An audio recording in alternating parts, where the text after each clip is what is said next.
你醉了？我没醉，情形不对。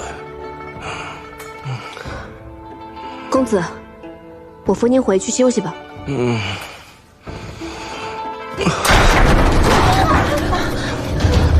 崔公子醉了，扶公子去客房休息。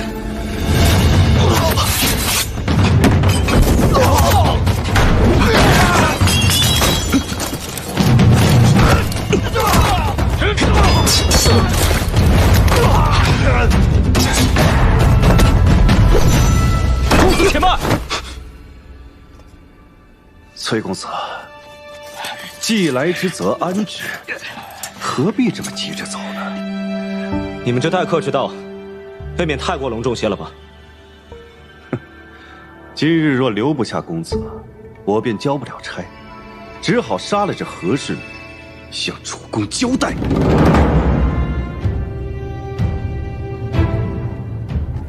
行，我可以留下，但你必须放他走。请公子放心，像公子这样的贵宾留在我们并州做客，怕是崔家军上下都不会放心。自然要放这位何娘子回去，向崔将军好好分说分说，免得误会。公子快走，莫要理睬这无信小人。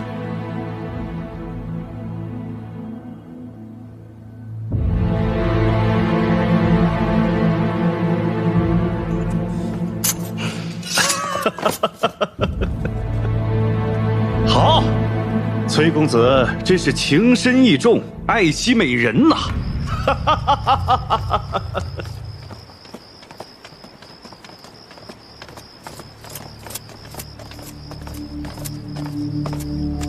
请公子放心，这里的门窗屋顶皆嵌有金刚，安全无虞，绝不容许有刺客来犯。牢房叫牢房，还说得那么好听。怎么，这遍地锦绣，它怎么就不是绮罗香了？且慢，多备些热水来。我们公子素性爱洁，我要侍奉公子沐浴。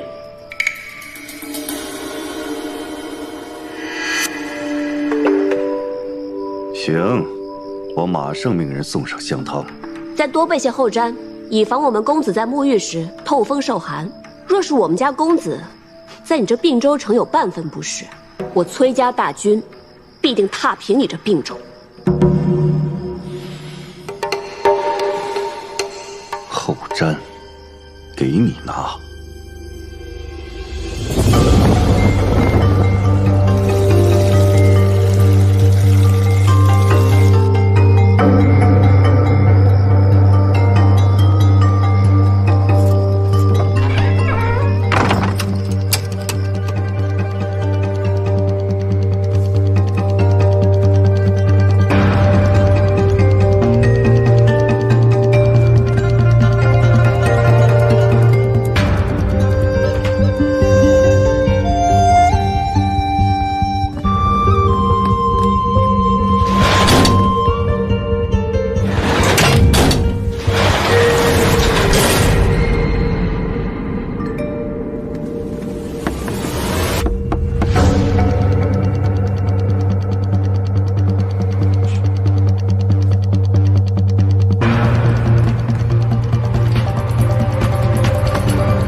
可以沐浴了。好。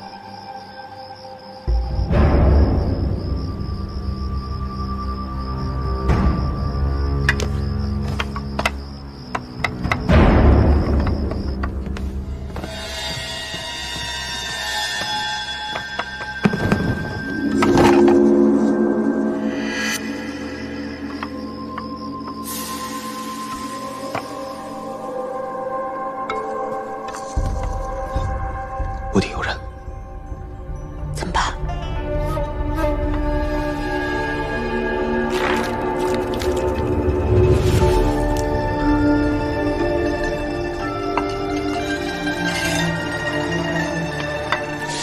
哎，水温正好，不如我们一起洗吧。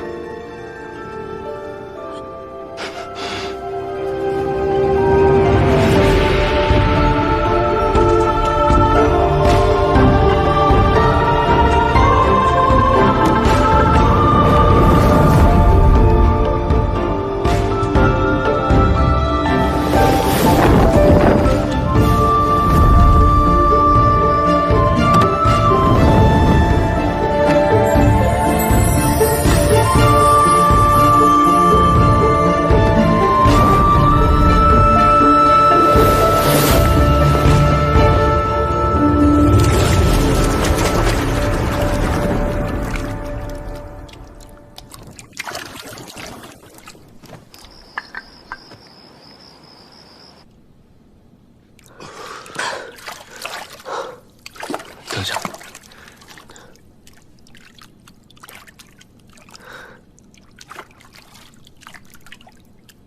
好了，现在可以说话了。笑什么？我笑，我们第一次见面，好像也跟现在差不多。是啊，你不知道那时候你有多凶，上来就要打架。胡说八道，明明是你先跟我动的手。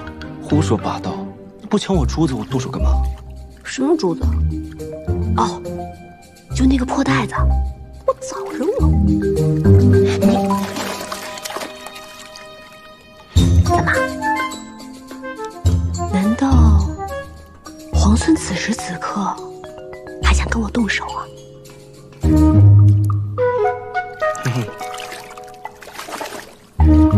哎呀，说正事吧，你有什么打算呀？什么打算啊？当然是先想法子回趟崔家军，再来求公子你了。真的吗？你回到崔家军之后，还会来救公子我吗？嗯？你干嘛？看什么？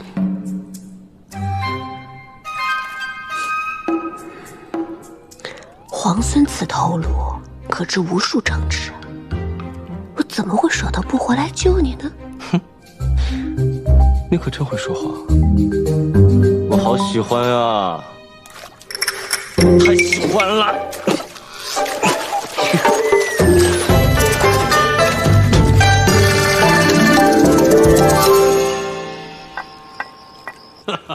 想不到这崔公子真是个怜香惜玉之人呢！啊，泡个澡还能洗出这种风情来。属下已经命人在那儿盯住了，只不过那何氏女着实是个机敏之人，她不仅用后毡遮住了门窗，还用后雾把地板内的窃听用的铜管给堵住了，怕是咱们的人呐，听不到什么有用的东西。无妨无妨。想不到这个崔公子居然还有闲情逸致、鸳鸯戏水，说明他果然不是寻常之人。崔虽只有这一子，却可第10子，有趣，有趣。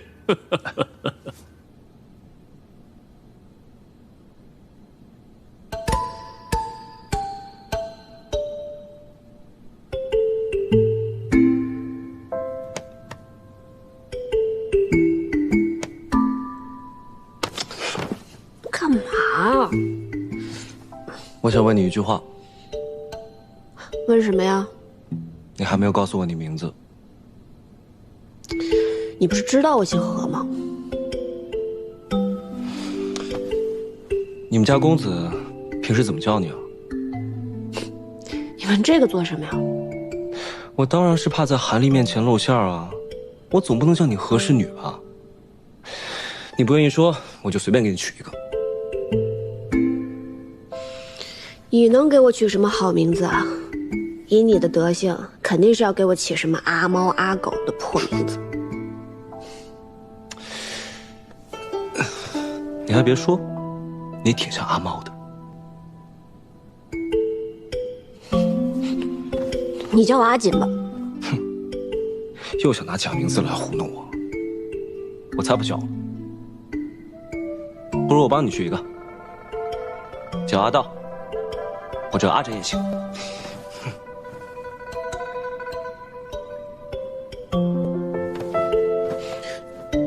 为什么是阿道啊？或者阿轸？自己猜啊。阿道，阿轸。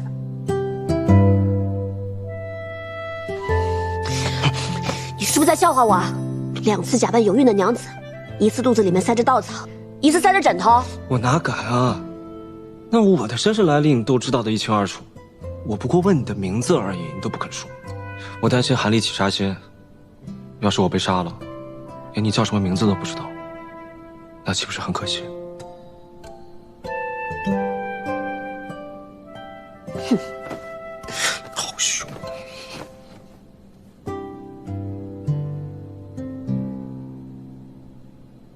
我叫阿莹，是我阿娘给我取的乳名。阿莹，阿莹，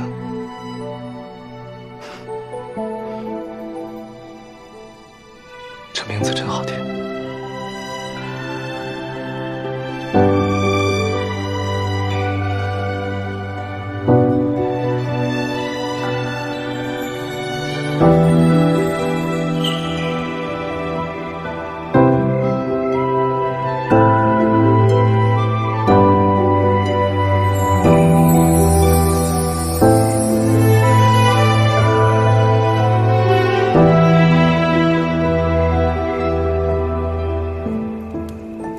去那边看看，哎，轻点一下。这儿还有，来。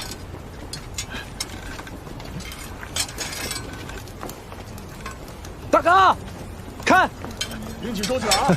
兄弟们，新兵器怎么样？没受伤吧？没事。给他。哎，小裴将军，有个事俺不明白，能不能请教你？嗨，客气，说。哎，怎么稀里糊涂，镇西军就从望州撤出来？怎么又稀里糊涂，俺们又跟着小裴将军你一块又打回望州了？哼，这事儿啊，我和石七郎他商量过，如果说是敌人势大，那咱们就不能死守望州了，只有佯装撤退，然后在望州城中埋下暗桩，之后在他们的军粮还有饮水中投毒，然后传播消息，动摇军心，伤其根本，最后咱们再里应外合，重新夺回望州。原来是这样，自然是兵不厌诈了，有道理，是不是长耳？那走进城。好，走。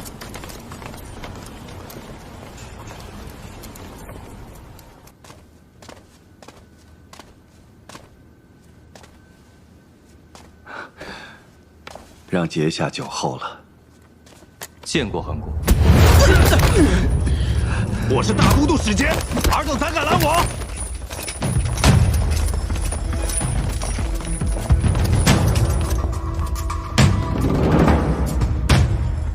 韩公可知瞒着大都督，私下结交崔乙，是何罪行？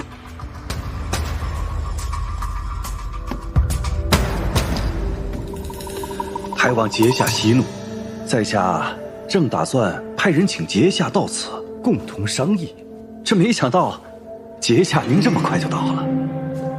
你就是崔家军的人，你们崔大将军请你来做什么？韩公，我崔家军何校尉现在韩公府中，还请韩公请出，与我一见。崔家军何校尉在我府中，哪有此事啊？我崔家大军现已在并州城外，若韩公执意扣人不放，莫怪我大军入城寻人。韩公，这就是你的不是了。镇西逆军当前，你不和崔家军联手抗敌，反而扣留崔家军的人不放，你这样欺压友军，我定要上报大都督。哎，阶下看您这话说的，我们这何曾有这等事儿啊？根本就没见过您说的那个何校尉啊！哼，你骗得过崔家军的人，可是骗不过我。后院客房守卫森严，连我等金甲卫士都不能靠近。崔家军的人，定是关在那儿。走，我带你去见何校尉。多谢节下。不必，不必。我这就请崔公子和何校尉出来。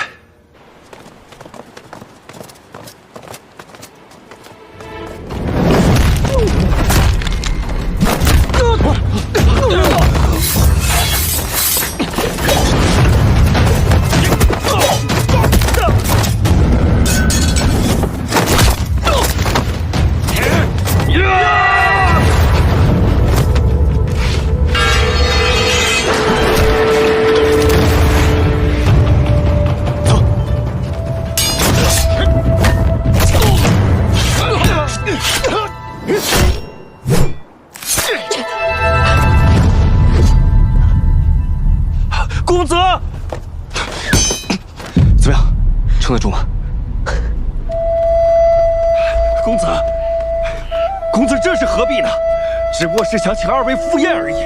若公子见了客人，必然欢喜。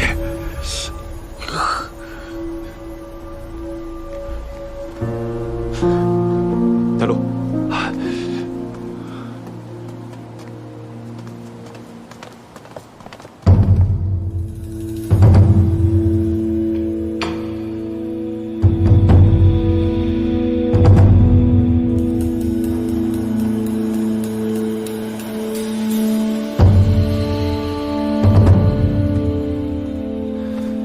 主公，崔公子到了。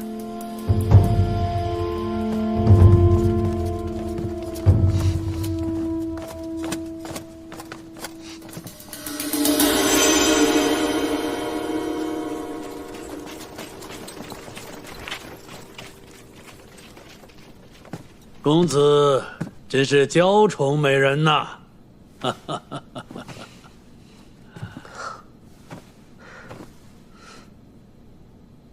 今日欢宴一堂，韩某何其有幸。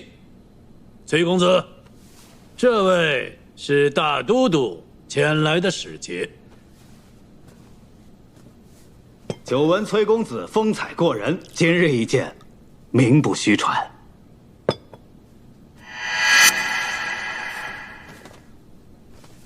见过公子，崔家军现有数万人已在并州城外，任凭公子差遣。韩公留客不让我出城，这样吧，你回去告诉领军，让他们尽管杀进来，好让大家都见识我们崔家军的厉害。崔公子误会了，城外风餐露宿，哪里有像我府中这般安逸的？韩某只不过是想留崔公子在府中多住几日罢了。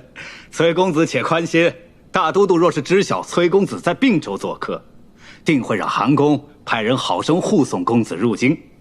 西长京是何等繁华之地，崔公子定会乐不思蜀。还疼吗？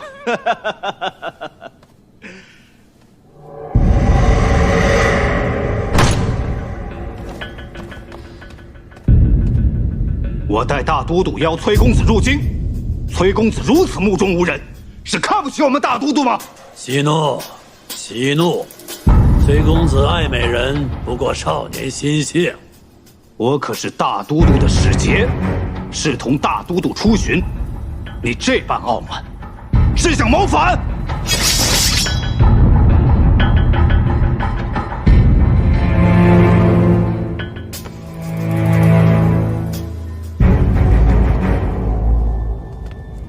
节下息怒，你有所不知吧？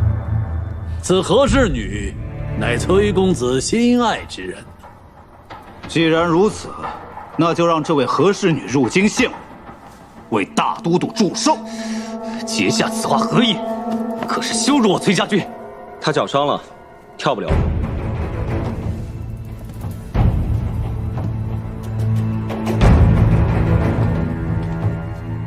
今日不如由我替他为大都督献上一曲剑气舞。妙哉！哈哈哈哈！不意今日竟有如此眼福。来人，上剑！不必了，借韩公佩剑一用即可。崔公子有所不知，韩某这把剑乃君子佩剑，未曾开封啊。无妨，我不过是舞剑，又不是杀人。公子说话风趣得很。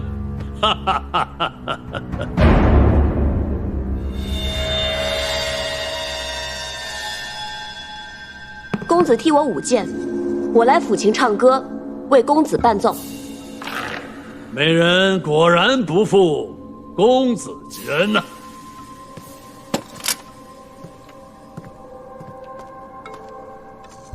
公子，请。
深长的永久，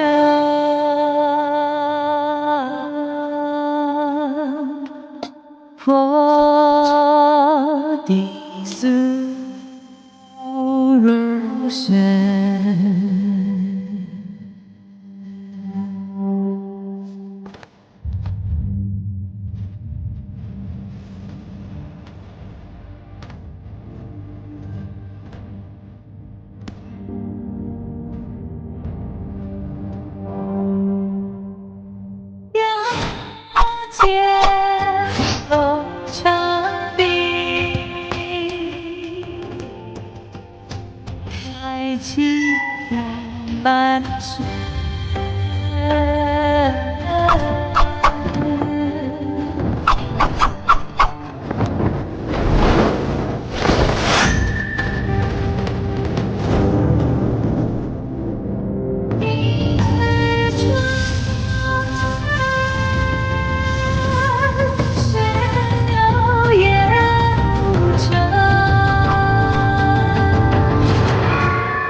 原璧归赵。崔公子这段剑气舞跳得真是酣畅淋漓，动人心魄呀！韩公盛情，能替韩公排忧解难，故其所愿也。如今大都督的使节已知晓公子在此，坚请相见。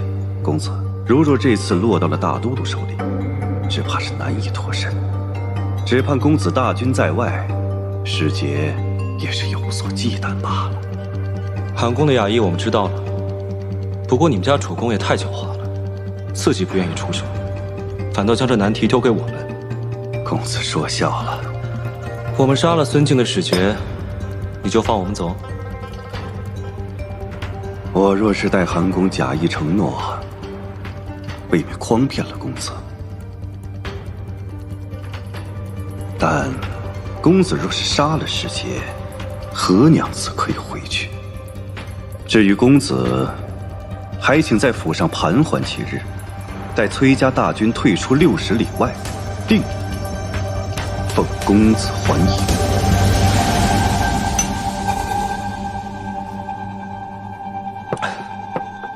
韩公，欢宴虽好，终有聚散。这回你是不是该信守承诺，让他走了？自然，自然。你这伤，回去之后一定要找大夫仔细看一下，别落下病根。嗯。走吧，我送你。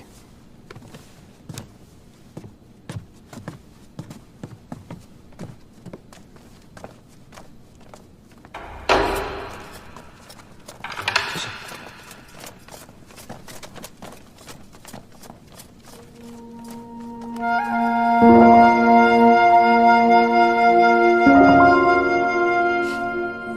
你的彩头。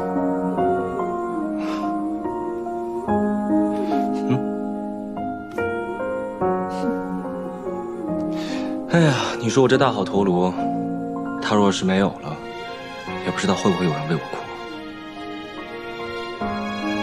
我可不会哭啊。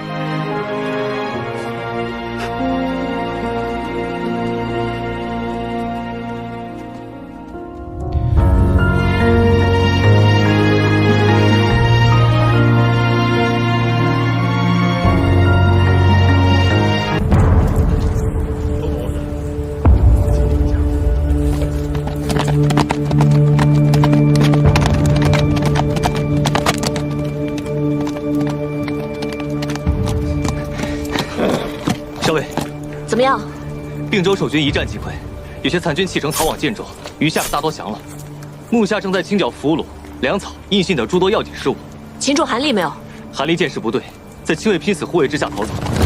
不过属下已经命人四处搜寻，城门已闭，他定然还未逃出并州城。听着，一定要在镇西军之前拿下韩立。是。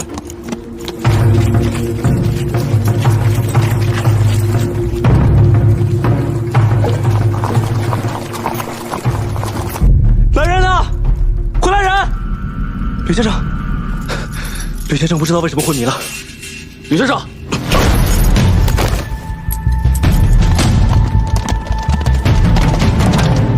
有人越狱！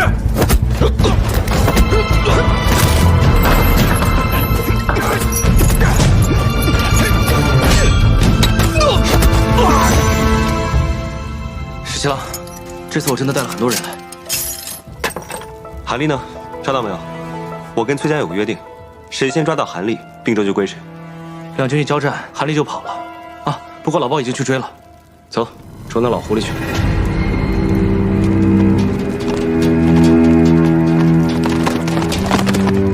陈庆。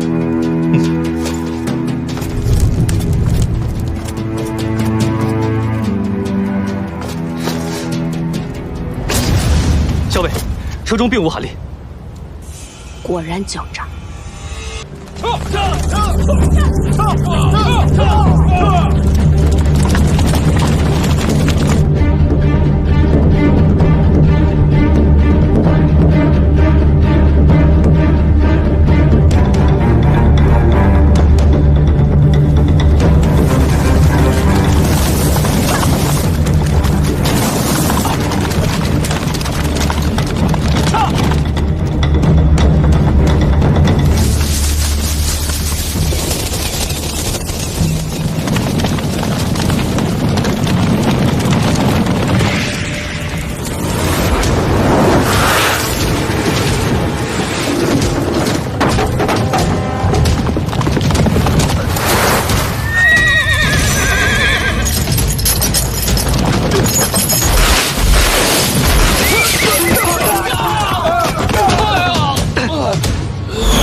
崔林，我倒要看看这次你还有没有命活着出来。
神血！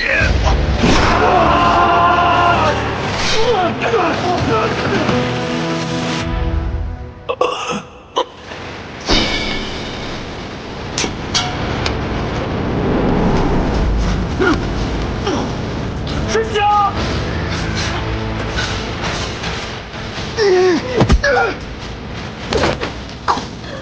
哎呀！公子。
哎呀！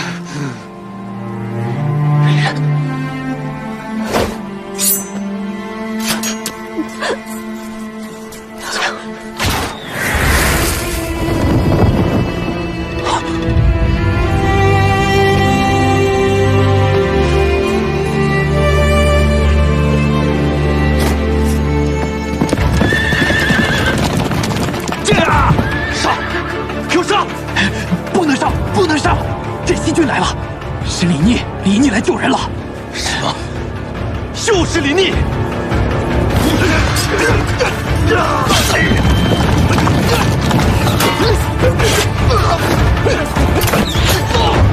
公子，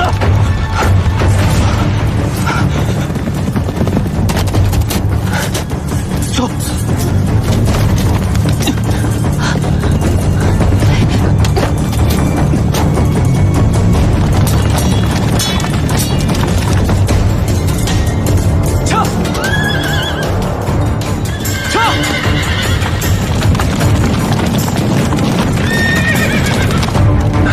眼睁睁地看着崔林和何氏逃掉，镇西军可不是好招惹的。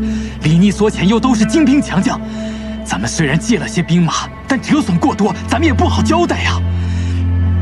三郎，留得青山在，不怕没柴烧啊！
那个山谷地势险要，你知道对方藏了多少兵马？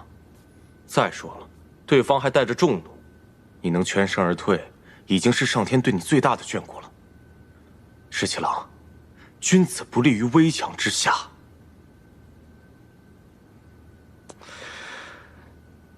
你说你好好一个武将，怎么偏偏要学你大伯那样，引经据典，整天长篇大论的？我们刚刚攻下潼关，正是谋划收复京都的重要时刻。你要是出了一点点差池，你让我们怎么办呢？再说了，那个何氏他是崔家军中的人，你为了救他这么拼命干嘛呀？谁说我是为了何氏才去救人？你不是为……我是为了救崔公子。你觉得我信吗？我觉得你信。行，你说什么都对。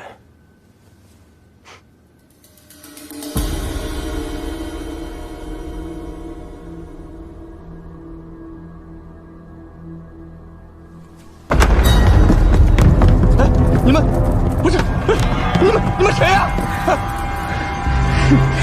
李逆竟敢杀了我弟弟！他怎么敢杀了我弟弟？我现在就杀了你，给我弟弟偿命！夫人，你儿子竟然敢杀了我弟弟！我现在就杀了你！我们的人已及时拉住魏国夫人，太医也知道怎么说。娘娘放心。大都督到。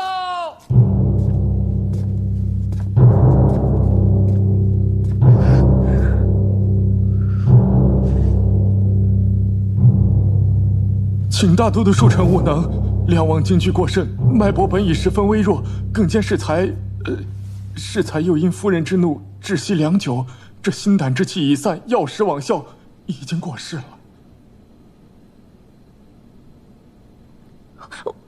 我要砍了他的脑袋，给他儿子送去，让他儿子也尝尝什么叫锥心之痛。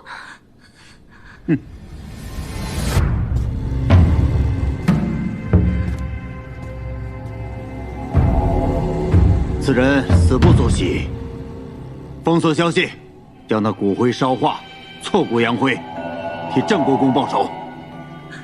不，我要把他脑袋砍下来，给他儿子送去。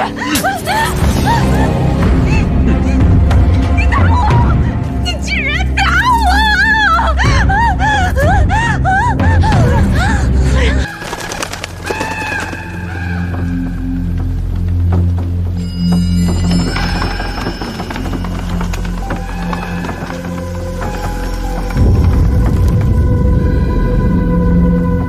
哎，对，就这儿吧，赶紧烧了得了。上头可吩咐了啊，要挫骨扬灰。是。怎么这么瘆得慌？是啊。二位大人，这棺木落葬之时啊，阴气重得很。这几日宫里几个人犯了错，被拉了出来，都是被活活打死的。所以乡老传言，有恶鬼作祟。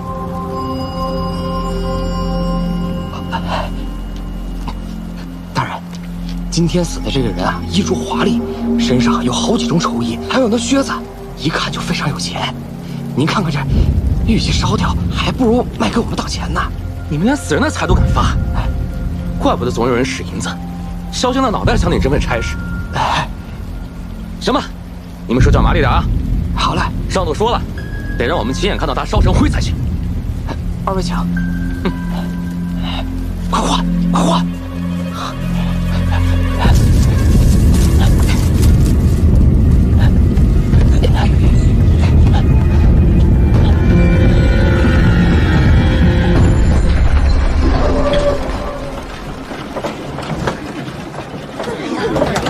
快来！快走！快走！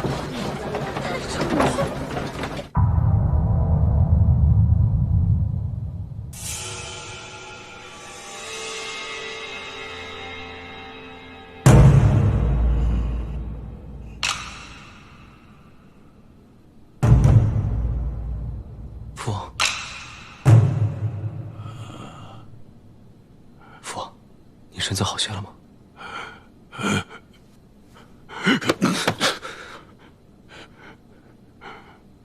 吾非嫡长，如杀父王，吾必称帝谢之。这是你写的吧？啊，是。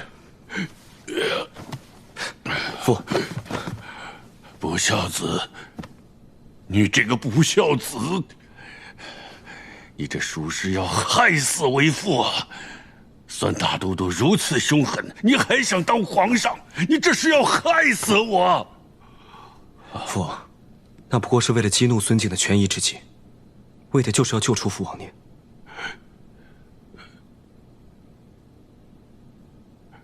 救出我？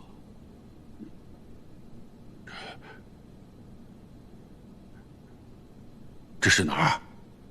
这是潼关。自从孙敬叛乱之后，父王一直被扣在京中为止。我便一直谋划如何将父王救出。此前，通过崔家军在宫中的人手，在暗中布置，只等见机行事。好一个见机行事！你的见机行事就是给孙敬那样一封大逆不道的信，你可知道？若是孙敬一动念，我就身首异处了。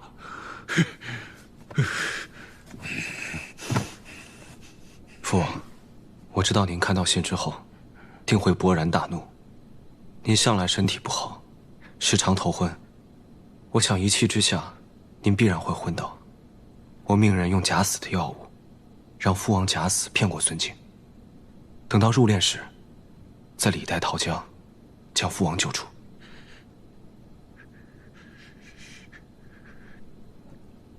逆子，你这个逆子，你狂悖妄为！你这就是拿亲生父亲的命在做。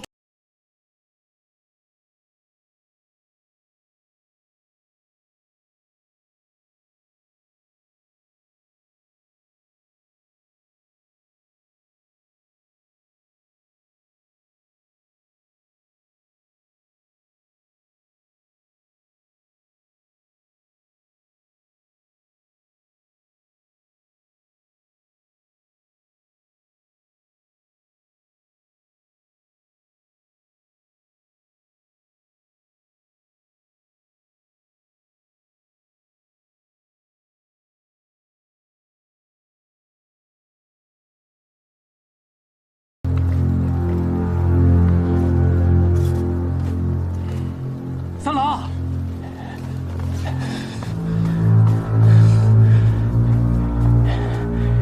事后探到了，崔林与何氏被李逆所救之后，正在潼关休养。好不容易伪造了伯父病倒的密函，还将崔林、何氏二人骗出中军，想一举击杀。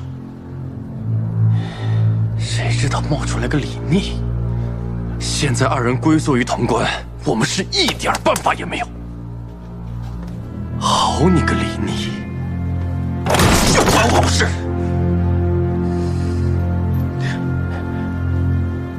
三郎别急，崔林与何氏的兵马所剩无几，崔家大军也被阻在途中，他们必不可能一直留在潼关。只要我们耐心等待，总能寻得机会再下手。传我命令，就在潼关附近扎营。还有，让斥候严密地探查崔林还有何氏的下落。一旦二人离开潼关，便是他们的殒命之时。是。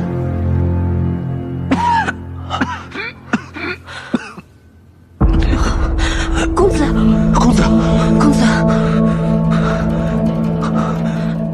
你倒不如哪怕他把我杀了。你听我说，如果能和镇西军一起携手破城，那瀛州之围立时便解啊！镇西军不可轻心，况且西长京，一旦有人知晓你的身份，那是何等凶险的事！公子，孙敬他素为当世奸雄，但他孤傲自大，他绝想不到我和李逆敢独自潜入西长京的。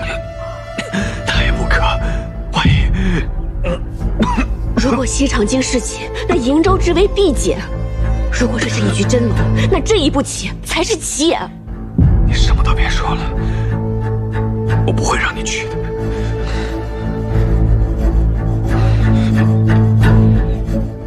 公子西袭瀛州，但又担忧我的安危。可我居意已决。公子你放心，就算事不协议，我也定能安然而返。阿莹，我出言恳求，你能不能不要走？公子，阿莹，我实在是担忧你。你若是失陷在西长京，你要我怎么进富帅？你若是真的失陷在西长京，我万死莫赎。公子，我意已决。阿寿，照顾好公子。阿莹，公子，你不如拿把刀，现在就把我给杀了，让我眼不见为净。倒也不至于。好好，你刚才是告诉我，你打算和何氏一起乔装打扮，潜入西长京，谋取夺城之事。对啊，对呀，你还和我对呀？行，我现在就去找绳子，把我自己给绑了。我也不用父亲来问我，我自己向那老人家负荆请罪去。我现在就去。不对，我应该把你给绑起来，接送回镇西军的后营去。到了父亲那里，你就算是要翻天，也不关我的事了。裴大将军的后营距此千里之遥，只要你不说，他就不会知道。着什么急啊？石七郎，你自己好好想想，你现在是镇西军的主帅，你和何氏两个人赤手空拳就要去闯西长京，要是被孙敬的人发现了呢，那就是狼入虎口，你有去无回的。谁说只有我跟他两个人？我还打算带上老鲍，还有长耳。谁说我们赤手空拳？我们必然会携带兵刃啊！你别给我讲这些，反正我不准训去。你若不放心，便同我们一起。我更不能去了。对，你不能去。潼关这里需要你守着，你就在这待着，等我好消息。哎，行。潜入西长京之后，你有何谋划？作何打算？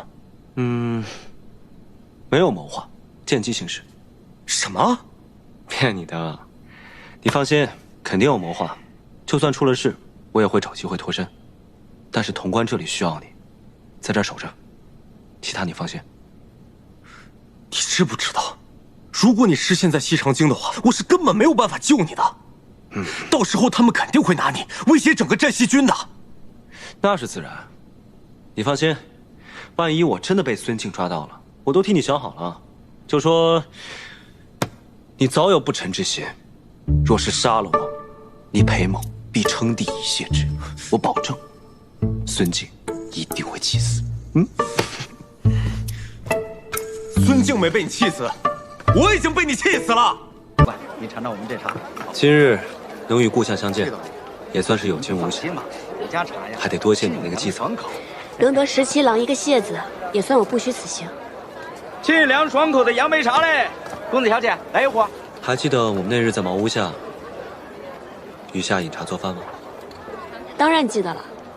若这一次能够收复西长京，诛杀孙敬，到那时候，我们就一起驰马乐游原。只怕到了那个时候，皇孙殿下政务繁忙，有别的要事，早都忘了跟我还有乐游原之约了。不可能，再忙再累，我都不会忘记你，更不会忘记与你的乐游原之约。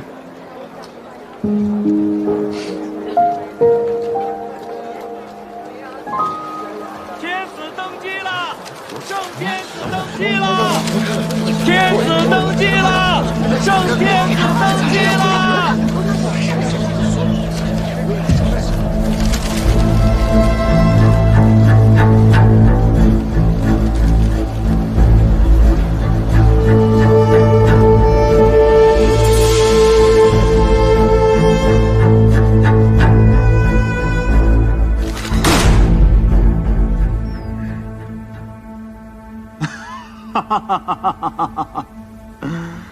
哎呀，这新闻写的不错呀，尤其是骂我那段孙贼不死，苍生何辜啊！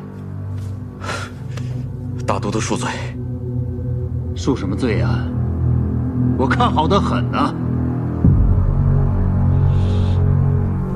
这等森严的宫禁，竟然能把一个死了的梁王偷偷弄出宫，然后死而复生，还能在东都登基称帝。这等通天的本事，这鬼神不知的手段，我不知道今晚睡着了以后，明日会不会丢了首级。大都督恕罪，大都督恕罪。哼！那些可疑的人，不需要讯问，统统都杀了。还有那些冥顽不灵的前朝旧臣，也派兵把他们接到宫里来，免得他们蠢蠢欲动。是，大都督，要不要逼九城，禁止百姓出入，好好搜一搜？既然派人到西长京散发檄文揭帖，自然是想扰乱民心，何必要重他们奸计呢？李逆大军逼近，一旦逼城，百姓就显乱了，于战事不利。大都督所虑甚是。不过，进出城门的人要严加盘查，城中也要细密搜索。务必要抓到那些散发檄文揭帖的奸细，砍了他们的人头，送到洛阳去，好好吓一吓那个梁王。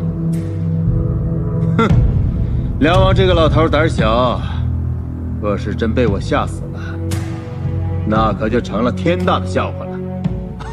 是。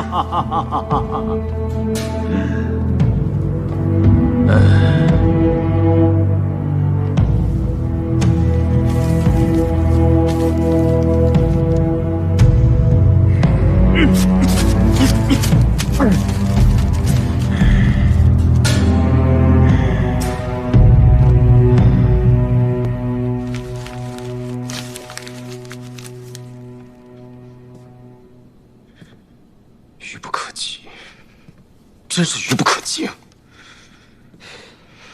此时临淄王和会稽王拥立梁王登基，确实不是时候。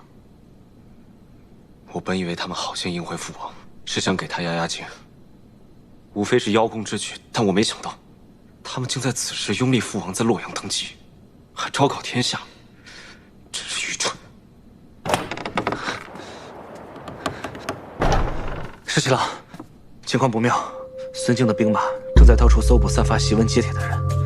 还有，我刚刚回来的时候，听见里长派人跟店铺掌柜说，所有住店的客人都要仔细查验勘核，就算有店铺作保也不行。看来这个地方咱们住不了多久了。虽然我们伪造的勘核跟真的没有分别，但是西长京的街坊管得甚严，只要用心核查，还是能看出来咱们的勘核有异。大事不妙！我打探到消息，禁军的兵把顾府给围了，我也不敢跟得太紧。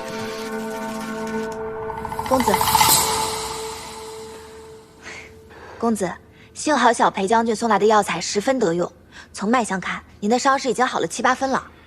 等校尉回来，咱们就可以动身，和大军会合了。公子，什么事？洛阳城有消息传来，临淄王李俊与会稽王李来，在东都拥立梁王登基了。什么？两个丑货！倒确实心急了些。桃子，出发前我特意叮嘱过校尉，让他务必一路上都要留下记号。你快入京，告诉他要即刻出城。我只怕孙敬知道后会震怒，如果闭城大锁，我担心校尉会有危险。是，我即刻动身。阿叔，你赶紧去联络我们的大军，告诉他们要即刻拔营往南。如果校尉不能出城，我会拼尽所有也要救出他。是。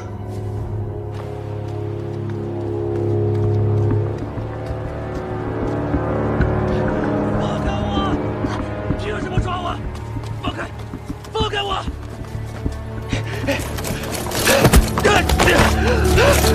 放开我！凭什么抓我？凭什么抓我？放开！我是好人啊，凭什么抓我呀？没想到你这2位兄长如此没有耐心。成事不足，败事有余。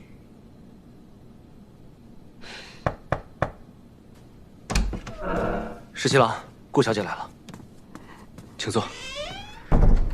深夜乔装冒险到此，出了何事？竟有时宫里突然来人，说大都督传谕，要我父亲进宫去。父亲虽然不情愿，可是又怕连累家人，只好被押了进去。到了夜里，我就乔装成下人，偷偷溜出来，给你们报信。顾小姐辛苦了，不知顾相现在寒危如何？我也不知，但想当初孙敬没有杀我父亲，想必现在也不会立刻动手。是，顾相声望极高，孙敬不会轻易杀他。顾小姐，你也别太担心。你们快走吧，我在来的路上看到好多兵马搜捕，若是发现了皇孙，那就糟糕了。我们顾家有庄田，皇孙若是需要的话，可以先去避一避。放心吧，我们自有安排。倒是顾小姐，今日不要再冒险出来了。耳朵，送顾小姐回去。是，顾小姐，请。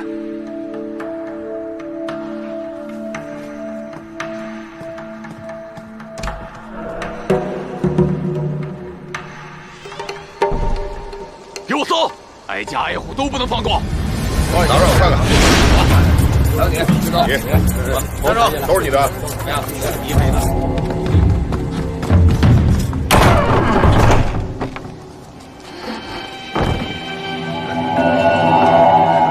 这么一大早就开始搜查，也不知道谢长尔和老鸨能不能脱身啊？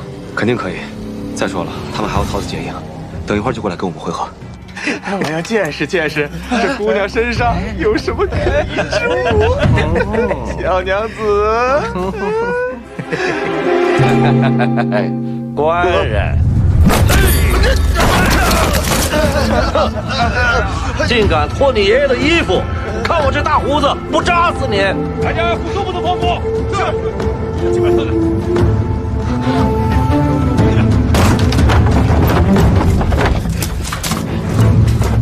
这边看看，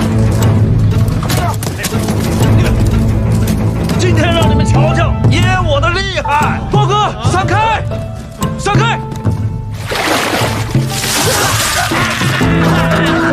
活该，活该你们！二位，快，那边看看，快点快，去那边，是，上楼看看，是，走。安国。原来是安国，安国，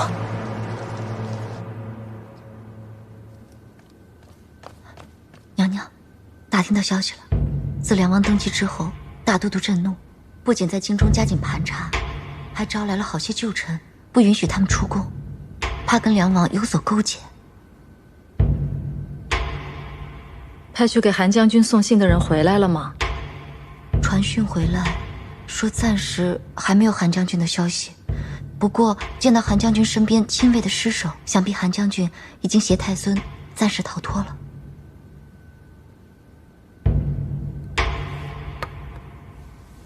没有音讯也是好事。咱们找不着他们，旁人自然也找不着他们。娘娘，现在京中人心惶惶，李逆率镇西军已进潼关。想必随时都会兵围袭长京，现在正在令京中百姓加紧囤粮。孙敬已经急传命令，召回征百越大军。如果大军还朝，守义攻南，李逆未必能胜啊。那我们要……这不是紧要之事，当务之急是要先找到韩将军，确保太孙无虞，想办法传信给李逆。我有重要之事与他商议。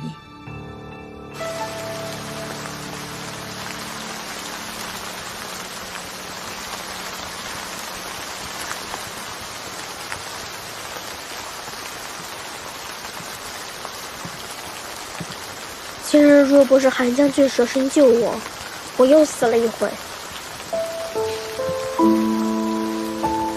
殿下不必如此，这是臣之本分。孙敬的暗卫铁骑追杀得这么紧，可能是秦王兵马大胜，孙贼最后的垂死挣扎，丧心病狂而已。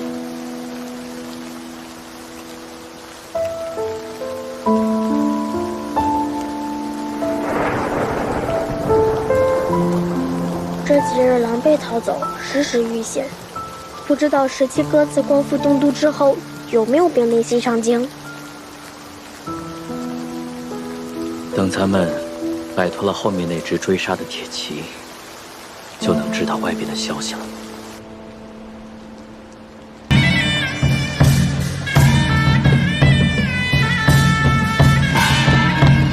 哎，停停！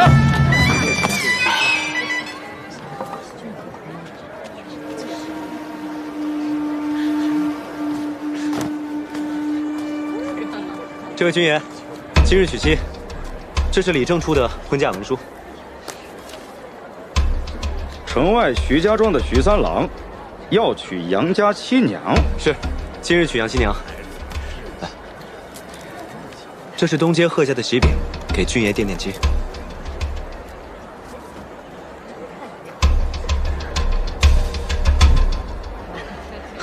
都说贺家的饼好吃，那我就不耽误你们粮食了。走吧，谢谢军爷。走。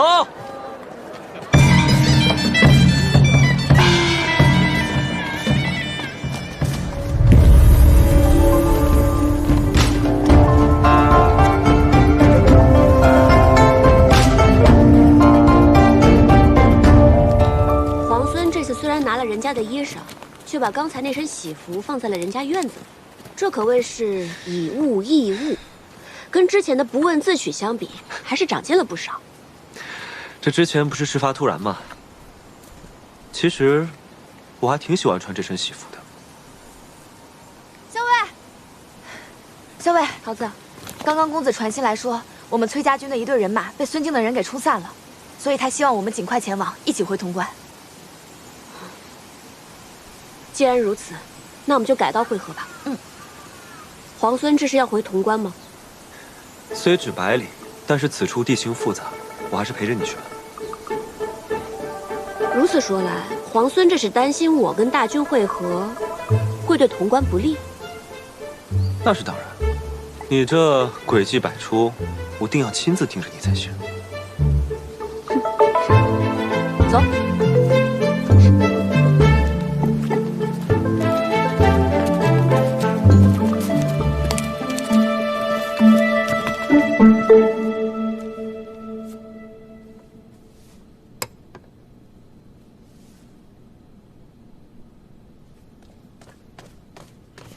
公子，桃子传回讯来，校尉已经出城了。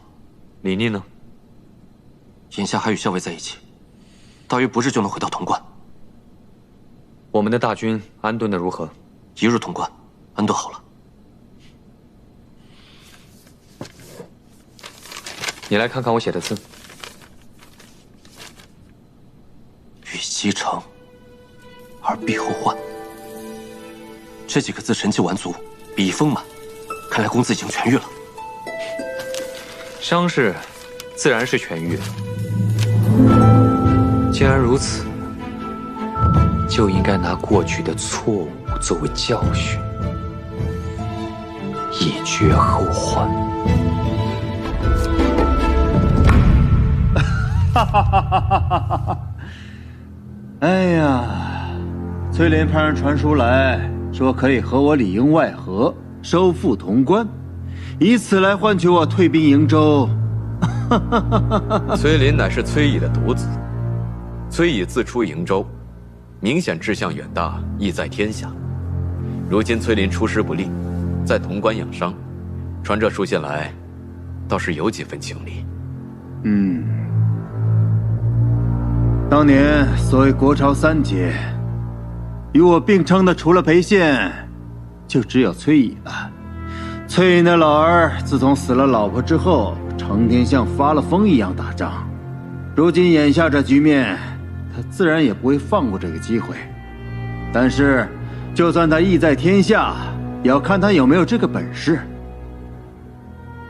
崔家营州被围，他的这个儿子崔林不就坐不住了吗？哼！大都督，这崔林虽然言之凿凿，但他明明与镇西军颇多来往，大都督还需防着，此中有诈。这小子想在我面前玩什么花样，还嫩着呢。给崔林回个信儿，告诉他，派人跟他里应外合可以，但是必须等到潼关落到我手中之后，我才会撤回派往扬州的大军。是。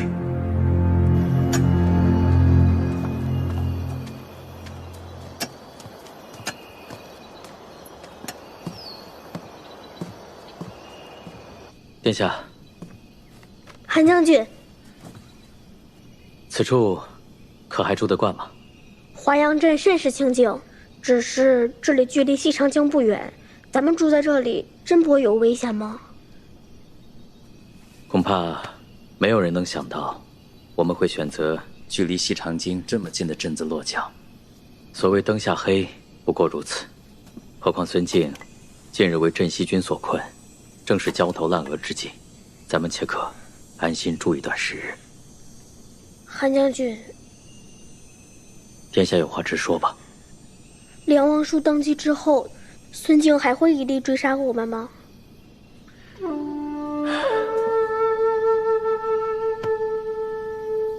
只怕比之前更甚。梁王虽然登基，但天下正统其实是在殿下您。您才是先太子的唯一血脉。孙贼亦深知，如果能生擒殿下您，自可以挟殿下以令天下。梁王叔，我不太记得他长什么样了，他之前也不常进宫来。其实梁王并不粗略，唯有梁王之子李逆。如今梁王登基，只怕17哥会吗？殿下可别轻信了人心呐。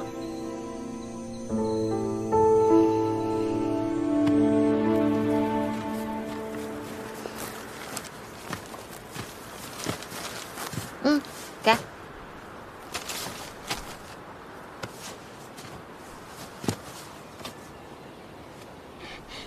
这哪来的果仁啊？萧伟给取了个别称，叫干果。干果。哦，听说这个可不好买了，我尝了尝，的确好吃。萧伟知道我喜欢，就多给我拿了些。多谢这个桃子妹妹啊，我可是托了这个，够了，托耳朵的福啊，才能吃到这么香脆可口的干果。这干果还真有些好吃呢。什么叫托我的福啊？桃子不是对咱们每个人都很好吗？你没发现吗？人家桃子妹妹对你特别的好。不是，桃子她人就很好。不是她怎么走了？我说你是不是傻呀？还不快去追啊！为什么呀？你再不去追啊，桃子妹妹就给你下毒了！快，走！桃子，这次没能想出法子破城，反倒打草惊蛇。看来我们要再做打算，看将来如何收复西长京。等将来收复了西长京，你有什么打算？到那个时候啊，肯定也就不打仗了，我就迎太孙回朝，劝说我父亲立太孙为储君，然后我再回劳兰关。你呢？回应州吗？梁王都已经登基为帝了，你是皇帝的儿子，不留在京中，难道真的要回劳兰关吗？我喜欢劳兰关，不喜欢西长京。不然，我当初就不会找个由头犯错，让先帝贬我去劳兰关了。那当时你是梁王的儿子，10几个皇孙当中最不起眼的一个，自然会来去自如了。现在也没什么不同啊，父亲喜欢我的兄长们，就让他们陪着父亲吧。你呢？你还没有回答我的问题，你会回瀛州吗？怎么？皇孙是怕我崔家军会和孙敬一样，志在西长京，不愿意回瀛州了？我当时出瀛州的时候，有这。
谁对？桃子姑娘，你别过来啊！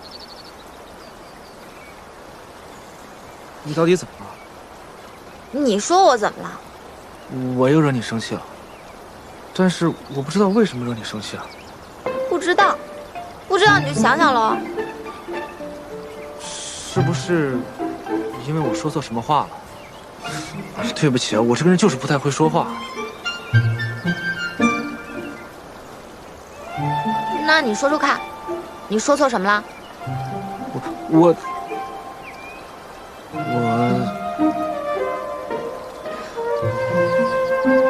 榆木能人，你给我走开！你！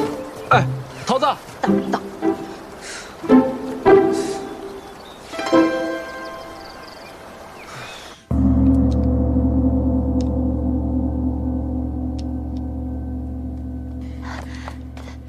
娘娘，韩将军那边来消息了，说是太孙暂时安定下来了。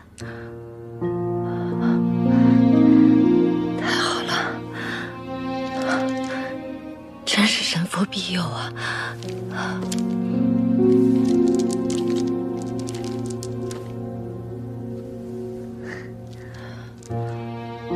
恭喜娘娘，暂时能够安心了。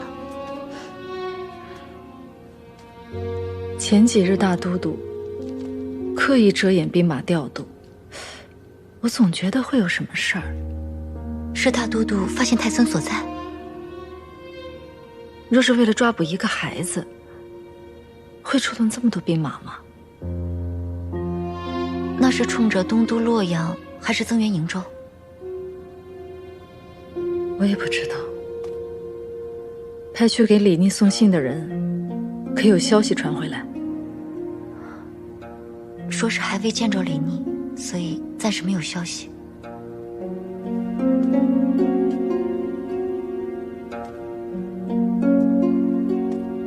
指望大都督不是冲着潼关去的，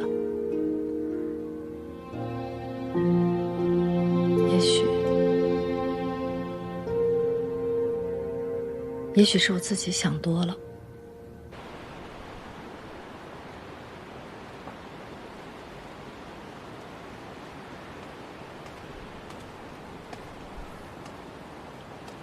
在想什么？我想起了第一次出征，从福远门出西长京。那个时候，我还是一个名不见经传的归德四阁。过了几年，军功累积，产生了怀化忠厚。跟着上司进京续职，只觉得京中繁华，跟沙场的风沙相比，简直是恍若隔世。怎么突然想起说这些？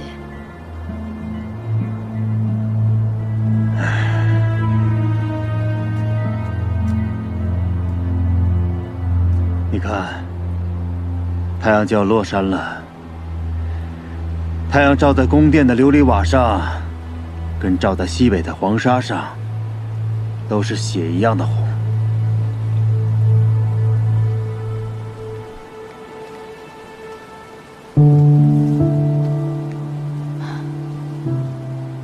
阿静，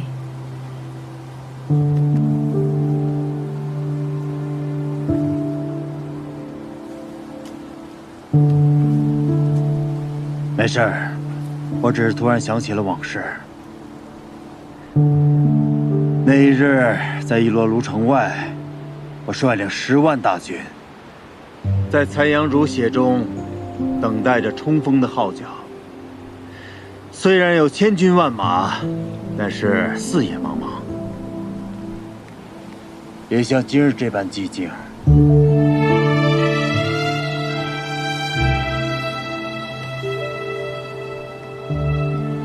我什么都不怕，只要能和你在一起。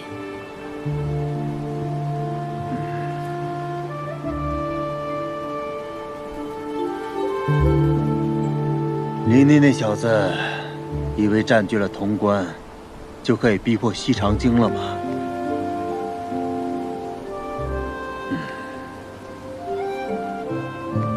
阿静，我不想再听这些事了。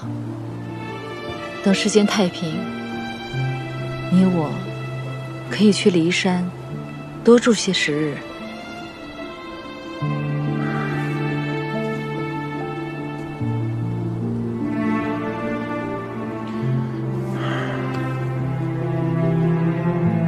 好，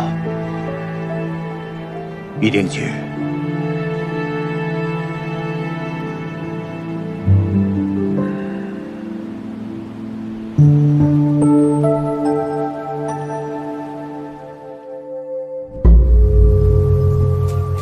怎么了？什么怎么了？你可都生气2天了，打尖儿的时候也不理谢长儿。哼，他是谁啊？打尖的时候为什么要搭理他？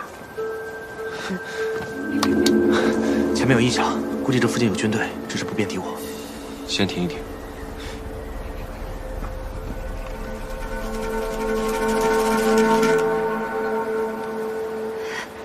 校尉，我们被冲散的那队兵马就在前方了。嗯。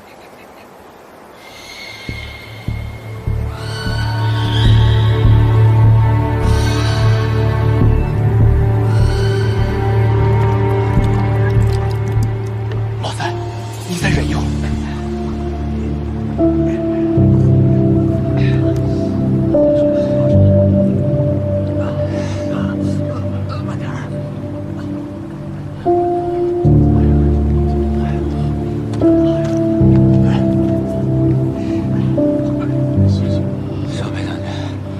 怎么孙敬的兵马就突然冲出来了？怎么崔家军就里应外合袭击咱们呀？潼关呀，咱们辛辛苦苦打下来的潼关。小裴将军，咱们这西军死了那么多兄弟啊！小裴将军。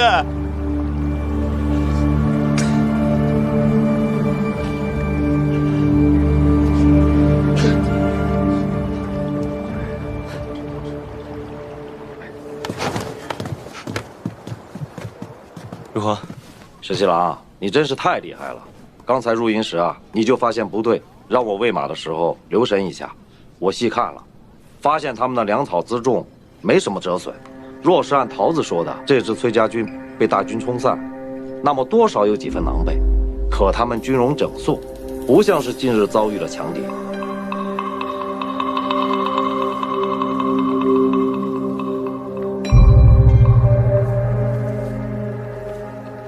桃子，是公子给你传书，说这队人马被大军冲散，所以叫我们来会合。是啊。怎么刚一来你就给我打了热水，让我洗漱？可现在不是炊时，为什么会生着火呢？什么意思啊，校尉？我总觉得不对。若是被大军冲散了，自然会处处警醒。怎么会不再炊时，还生着火呢？可这里确实是我们崔家军的营帐啊。刚刚咱们也见了领队将领，他也说是被大军冲散的。校尉，你到底是觉得哪里不对劲？刚才我入营的时候，发现他们的马蹄铁磨损严重，士兵靴上也满是污泥，像是一路急行军到此。若被冲散，八成还是要等一等本营大部，又或是派一队过来探访，不至于急行军。所以我才让你借着喂马去探一探。石七郎，那我们现在怎么办？阿莹，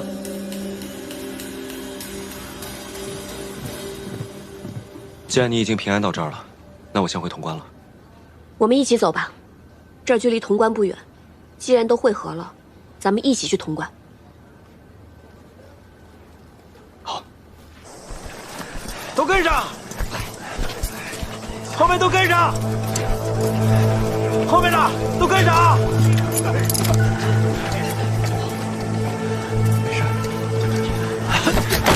哎，老三，慢点，老三，后面都跟上。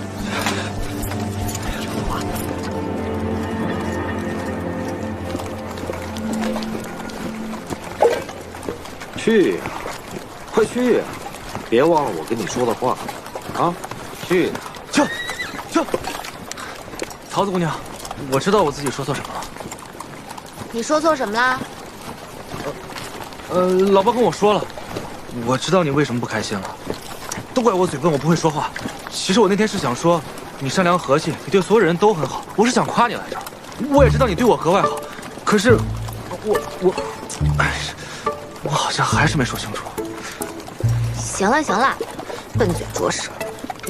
桃子姑娘，其实我想说，我知道你对我很好，所以我也想对你很好。好了，我知道。真的？那你不生气了？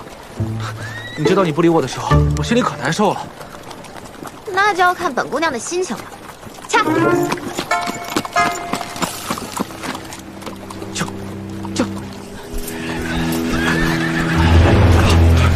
老四来了，好像要马蹄上。老二，你带上老三先去避一避。就算我只有一条胳膊，我还能战。这个姓崔的，忘恩负义！咱们好心救了他和崔家军，他竟然这样暗索咱们这西军。今天就算战死，到了地底下做个冤魂，我也不会放过他的。好，把重伤的兄弟藏在树林里，轻伤的兄弟拿起兵刃，随我迎敌。好，后面都跟上。怎么样？前方有队人马突然停了，但他们人数不多，不知是敌是友。那就迎上去，是敌便杀之。好嘞。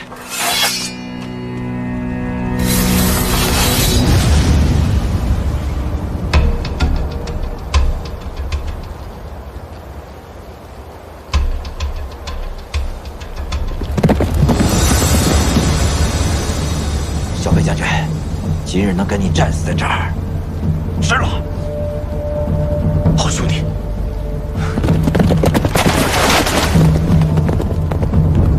兄弟们，杀！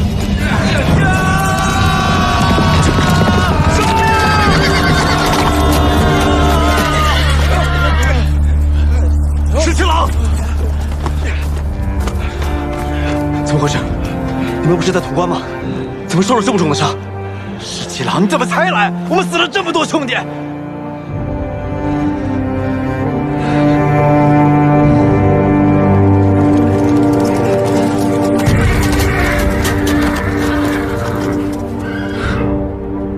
杀了这个崔家的，为真西军报仇！张贺，这自己人，自己人。崔家军卖了潼关，勾结孙敬里应外合，还死了这么多兄弟。你说他是自己人？石七郎，你不能再被他诓骗了。他和姓崔的早有预谋，把你们几个诓骗到西长京。崔家军在潼关里面和孙敬里应外合，杀了我们那么多兄弟，把潼关给卖了。妖女，我裴某和你不共戴天！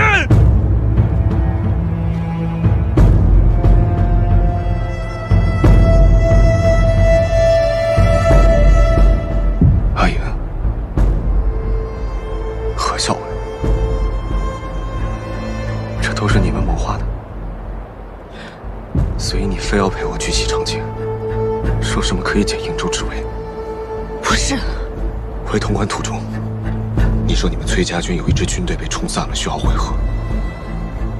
你明知道我不放心，一定会护送你去会合，但其实这就是调虎离山，为的就是拖延我，不让我回潼关。我说我全然不知情，你是不是不肯信？石强，你不能再信他了。